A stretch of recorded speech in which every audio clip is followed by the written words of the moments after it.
Alhaj Abdur Razzak academy school and college কর্তৃক online class Tanvir Ahmed Sourav সহকারী শিক্ষক হিসাব বিজ্ঞান। আজকে আমি নবম ও দশম শ্রেণীর হিসাব বিজ্ঞান পঞ্চম অধ্যায় হিসাব এর ৩ নং সৃজনশীলের সমস্যাটা শিক্ষার্থীদের দেখাবো। তো আশা করি শিক্ষার্থীবৃন্দ তোমরা অনেক ভালো আছো।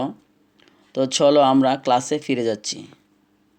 তো দেখো তোমাদের টেক্সট বুকের মধ্যে ৩ নম্বর অঙ্ক, রড ও সিমেন্টের পাইকারি ব্যবসায়ী প্রতিষ্ঠান মেসার্স পদ্মা স্টিল এর 2017 সালের মার্চ মাসের কতিপয় লেনদেন নিম্নরূপ। তো এখানে একটি লেনদেন দেওয়া আছে আর আমাদেরকে কর মধ্যে বলা আছে উপযুক্ত তথ্য হতে ব্যয় হিসাবের পরিমাণ নির্ণয় করো। তো আমরা জানি প্রতিষ্ঠান থেকে যখন কোনো টাকা চলে যায় তখন এটা ব্যয় হয়। তো ক্রয় করলে নগদ টাকা চলে যায়, তাহলে ক্রয়টা হবে ব্যয়, এবং কাউকে বেতন দেওয়া হলে সেখানে নগদ টাকা কমে যায়, সেটা হবে ব্যয়। তো আমরা এখানে দেখব যে কোনগুলো ব্যয় আছে। তো দেখো 2 তারিখ 1000 ব্যাগ সিমেন্ট ক্রয় 4 লক্ষ টাকা। তো এখানে 4 লক্ষ টাকার ব্যাগ ক্রয় করেছে, তাহলে 4 লক্ষ টাকা আমাদের ব্যবসায়ী প্রতিষ্ঠান থেকে কমে গেছে, মানে নগদ টাকা চলে গেছে, তাহলে এটা অবশ্যই আমাদের জন্য ব্যয়। তারপর দেখো 6 তারিখ আছে রড ও সিমেন্ট পরিমাপের জন্য নতুন স্কেল হচ্ছে সম্পদ, সেটা ব্যয় হবে না। পূর্বের পাওনা চেক প্রাপ্তি ব্যাংক হতে উত্তোলন রেজাটের শ্রেণীগত 200 ব্যাগ বিক্রয় করলে আয় হয়। এখন দেখো 20 তারিখ 100 টন রড আনার জন্য ট্রাক ভাড়া প্রদান। এই যে ট্রাক ভাড়া দিয়েছে, ভাড়াটা ব্যয়, তো আর কোনো ব্যয় নেই। তো এর জন্য আমরা ঘর করে রেখেছি যে দেখো মোট ব্যয় হিসাবের পরিমাণ। মার্চের 2 তারিখ সিমেন্ট ক্রয় 4 লক্ষ টাকা এবং ট্রাক ভাড়া প্রদান 25,000 টাকা। তো এই দুইটা যোগ করলে হবে 4,25,000 টাকা। তো আশা করি তোমরা ব্যয়টা বুঝতে পেরেছ। তো এর আগে আমি তোমাদেরকে একটা বিষয় বুঝিয়ে দিতে চাই, সেটি হচ্ছে যে এখানে দেখো আমি একটা নির্দেশনা লিখে রেখেছি। সেই নির্দেশনাটা যদি তোমরা আয়ত্ত করতে পারো তাহলে তোমাদের এই অঙ্কগুলো করতে সহজ হবে। সব দিয়ে আমি তোমাদেরকে সংক্ষেপে বোঝানোর জন্য সব দিয়েছি। তো দুনতার স দিয়ে এখানে দেখো সম্পদ আর ব দিয়ে ব্যয়। তো সম্পদ আর ব্যয় এই দুইটা জিনিস যদি বৃদ্ধি পায় তাহলে ডেবিট হবে, আর হ্রাস পেলে ক্রেডিট হবে। এবং এখানে হচ্ছে আদম দিয়ে আমি বুঝিয়েছি যে আয়, দায় এবং মূলধন বা মালিকানা সত্ত্ব এই 3টা জিনিস যদি বৃদ্ধি পায় তাহলে ক্রেডিট হবে, আর হ্রাস পেলে ডেবিট হবে। তো তোমরা এই বিষয়টা আয়ত্ত করবে, তাহলে তোমাদের এই অঙ্কগুলো করতে অনেকটাই সহজ হয়ে যাবে। তো দেখো আমি অঙ্কে ফিরে যাচ্ছি যে খর মধ্যে বলা আছে যে মার্চ 2 থেকে 15 তারিখের লেনদেনগুলো হতে হিসাবের শ্রেণী উল্লেখসহ ডেটর ও ক্রেডিটর নির্ণয় করো। তো ডেটর হচ্ছে ডেবিট আর ক্রেডিটর হচ্ছে ক্রেডিট। তো এখানে আমাদেরকে যে কাজটা করতে হবে সেটা হচ্ছে এখানে বলা আছে যে হিসাবের শ্রেণী উল্লেখ করতে হবে এবং ডেটর ও ক্রেডিটর লিখতে হবে। তো আমি আগের পর্বে তোমাদেরকে দেখিয়েছি যে হিসাবের শ্রেণী চাইলে কিভাবে করতে হবে। তো এর জন্য আমাদের ঘরটা হবে যে তারিখ হবে হিসাবের নাম, ডেটর ক্রেডিটর বের করতে হবে, আর ডেটর ক্রেডিটর নির্ণয় করার কথা বললে টাকার ঘর হবে, আর হিসাবের শ্রেণীটা এদিকে হবে। তো এরকম একটা অঙ্ক আমি করেছি গত পর্বে, তো তোমরা এই পর্বটা দেখে আসবে অবশ্যই। তো আমরা যাই অঙ্কের মধ্যে। তো এখানে যেহেতু 2 থেকে 15 তারিখ বলা আছে, তো 2 তারিখ দেখো যে 1000 ব্যাগ সিমেন্ট ক্রয়, তাহলে এটা আগে জাবেদা করতে হবে। ক্রয় করলে ব্যয় বৃদ্ধি পায়, যেহেতু ব্যয় সবের মধ্যে পড়ে, তো সব বৃদ্ধি পেলে ডেবিট হবে আর হ্রাস পেলে ক্রেডিট। তো যেহেতু ক্রয় একটা ব্যয় বৃদ্ধি পেয়েছে, তাহলে আমরা লিখব ক্রয় হিসাব ক্রেডিট। তো এটা ক্রয় করার জন্য আমাদের নগদ টাকা চলে গেছে, তো নগদ হচ্ছে সম্পদ হ্রাস পেলে ক্রেডিট হয় আর বৃদ্ধি পেলে ডেবিট। তাহলে এখানে আমরা লিখব ক্রয় হিসাব ডেবিট আর নগদান হিসাব ক্রেডিট।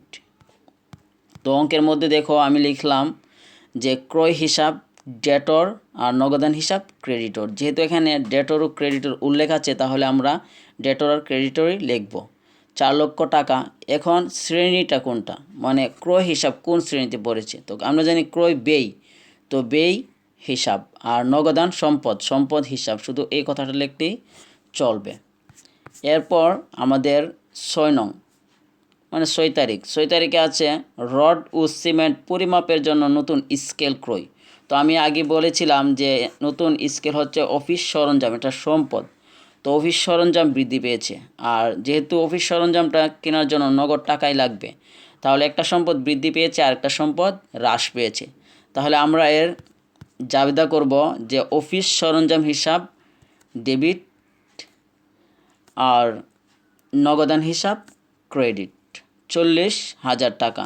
তো অফিস সরঞ্জাম ও সম্পদ, নগদানও সম্পদ, তাহলে আমরা এখানে সম্পদ দুইটাই লিখলাম। তো এখন আমরা যাই যে 9 তারিখ, পূর্বের পাওনা বাবদ চেক প্রাপ্তি। পূর্বে আমরা কিছু পাইতাম, তো বিক্রি করার পর নগদ বাকিতে বিক্রি করলেই মূলত এই যে পূর্বে পাওনা থাকে।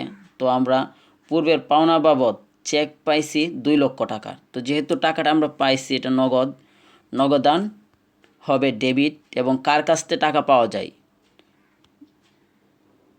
যখন আমরা বাকিতে কোনো কিছু বিক্রয় করি তখন দেনাদারের কাছ থেকে আমরা টাকাটা পাই। তো দেনাদার যখন আমরা বিক্রয় করি তো বিক্রয়টা হয় ক্রেডিট আর দেনাদার হয় ডেবিট। তো এখন দেনাদারটা কমে গেছে, তো দেনাদার যেহেতু কমে গেছে আমরা নগদে টাকা পেয়ে গেছি 2 লক্ষ, আর আমাদের পাওনা বাবদ পূর্বের পাওনাটা হ্রাস পেয়েছে, তো দেনাদার হ্রাস পেয়ে গেল। তো দেনাদার হ্রাস পেলে হবে নগদান হিসাব ডেবিট। দেখো 9 তারিখ, যেহেতু চেকের মাধ্যমে আমরা টাকাটা পাইছি তো আমরা লিখব ব্যাংক হিসাব ডেটর, আর এই যে দেনাদার বা প্রাপ্য হিসাব ক্রেডিটর। দেনাদারের পরিমাণ কমেছে, তো দেনাদার একটা সম্পদ, সম্পদ কমে গেছে, সম্পদ কমলে ক্রেডিট, আর ব্যাংকও একটা সম্পদের বৃদ্ধি পাইছে, তো এই যে ডেটর 2 লক্ষ টাকা। তো এই দুটোটাই সম্পদ। তো এখন আমরা দেখব 15 তারিখ। 15 তারিখে বলা আছে ব্যাংক হতে উত্তোলন। তো এখানে যেহেতু ব্যাংক হতে উত্তোলন কথাটা লেখা আছে, আর এখানে কোনো মালিকের কথা উল্লেখ না থাকলে তাহলে বুঝতে হবে ব্যবসায়ের প্রয়োজনে উত্তোলন করা হয়েছে। তো ব্যবসায়ের প্রয়োজনে উত্তোলন করলে সেটা হবে নগদে উত্তোলন করেছে, তো নগদান ডেবিট, ব্যাংক ক্রেডিট। উত্তোলন করলে ব্যাংকের টাকা কমে যায়, ব্যাংকও সম্পদ, নগদও সম্পদ। নগদের টাকা বৃদ্ধি পেয়েছে আর ব্যাংকের টাকাটা হ্রাস পেয়েছে, তাহলে আমরা জাবেদা হবে নগদান হিসাব ডেবিট আর ব্যাংক হিসাব ক্রেডিট। তো এই দুটোটাই সম্পদ। তো আমি এখানে লিখলাম নগদান হিসাব ডেটর, ব্যাংক হিসাব ক্রেডিটর, 1,50,000 টাকা, আর এর দুটোটাই সম্পদ। তো আশা করি তোমরা এটা বুঝতে পেরেছো। এখন আমরা দেখব যে গড় মধ্যে কি বলা আছে। তো গড় মধ্যে বলা আছে মার্চ 18 থেকে 28 তারিখে লেনদেনগুলোর কারণ সহ ডেটর ক্রেডিটর নির্ণয় করো। ওই সময় ছিল শ্রেণী উল্লেখ সহ, আর এখন হচ্ছে কারণ সহ। তো আমরা যে গড়টা আগের মতোই গড় হবে, শ্রেণী উল্লেখ, শ্রেণীর গড়ে কারণটা আমরা লিখব, তাহলে আমাদের গড়টা হয়ে যাবে। তো দেখো গড়টা আমি করে রেখেছি এখানে, এই যে খর মধ্যে ছিল শ্রেণী, আর এখানে শুধু কারণ লিখলাম, আর সবগুলোই ঠিক থাকবে। তো এখন আমরা যাই অঙ্কের মধ্যে কি বলছে। যেহেতু 18 থেকে শুরু, 18 রেজা ট্রেডার্সের নিকট 200 ব্যাগ সিমেন্ট বিক্রয়। তো যদি কোনো নাম উল্লেখ থাকে তাহলে আমাদের বুঝতে হবে এটা বাকিতে বিক্রয় করা হয়েছে। যেহেতু বিক্রয় আমরা জানি আয়, বিক্রয় করলে টাকা আসে, তো বিক্রয়টা হচ্ছে আয়। আয় বৃদ্ধি পেলে, এই যে আদমের মধ্যে আছে আয় বৃদ্ধি পেলে হবে ক্রেডিট, আর হ্রাস পেলে হবে ডেবিট।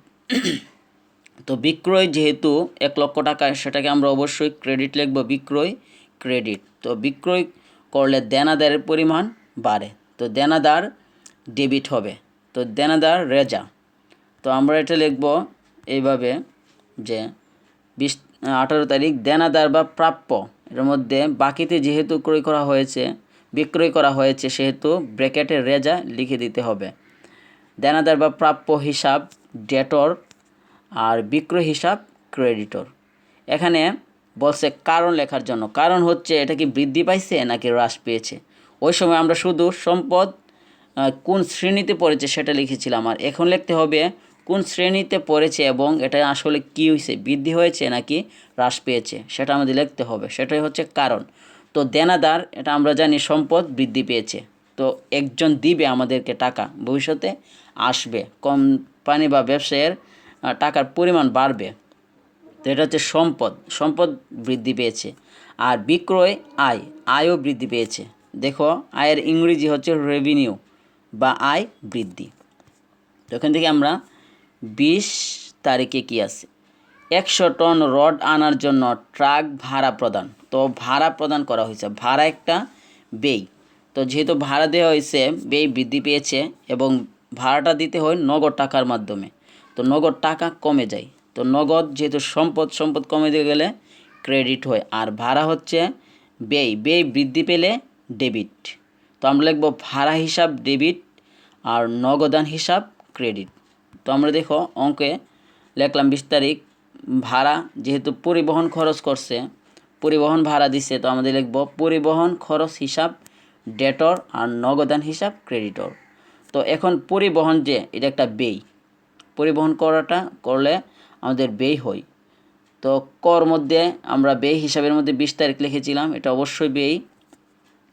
এখানে আমরা লিখতে হবে ব্যয় বৃদ্ধি পেয়েছে আর নগদ টাকা কমে গেছে, তো সম্পদ হ্রাস পেয়েছে। তো দেখো আমি লিখে নিলাম যে সম্পদ হ্রাস। তো এখন আমরা দেখব 20 তারিখের পর 26 তারিখ, রেজা ট্রেডার্স হতে 10 ব্যাগ সিমেন্ট ফেরত আসলো।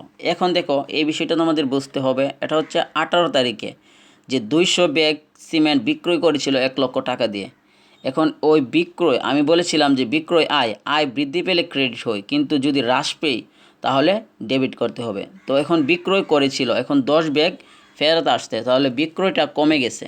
তো বিক্রয় যেহেতু আয় কমে গেলে হবে ডেবিট। তাহলে বিক্রয় কি হয়েছে, এটা হচ্ছে ফেরত, বিক্রয় ফেরত আসছে, তো বিক্রয় ফেরত লিখতে হবে ডেবিট। আর রেজা ছিল দেনাদারটাও কমে যাবে, যেহেতু এটা খারাপের জন্যই তো ফেরত আসছে, তো দেনাদারকে ক্রেডিট করে দিতে হবে, সম্পদটা একটু কমে যাবে। তো এখন আমরা দেখো এখানে লিখলাম যে 200 ব্যাগের দাম যদি 1 লক্ষ টাকা হয়, তাহলে একটা ব্যাগের দাম হবে 500 টাকা, আর 10টা ব্যাগের দাম হবে 5000 টাকা। 500 গুণ 10, মোট 5000 টাকা। তাহলে আমাদের এটা লিখতে হবে, এই যে বিক্রয় ফেরত বা আন্তঃফেরত হিসাব ডেটর 5000 টাকা, আর প্রাপ্য মানে রেজা দেনাদারটা কমে যাবে, মানে আমরা পাবো 5000 টাকা কম পাবো। তাহলে যেহেতু কম পাবো সেহেতু সম্পদটা কমে গেছে, তো প্রাপ্য হিসাব বা দেনাদার হিসাব ব্র্যাকেটে রেজা দিয়ে ক্রেডিটও লিখতে হবে। তো এখানে কী হয়েছে, বিক্রয় যেহেতু ফেরত আসছে, তাহলে বিক্রয় একটা আয় হ্রাস পেয়ে গেছে, তো আমাদের লিখে দিতে হবে আয় হ্রাস। এই যে দেখো আমি লিখে নিলাম আয় হ্রাস। আর এখানে আমাদের প্রাপ্য দেনাদার সম্পদও হ্রাস পেয়েছে, তো সম্পদ হ্রাস লিখে নিলাম। এখন আমরা দেখব যে 28 তারিখে কি বলা আছে।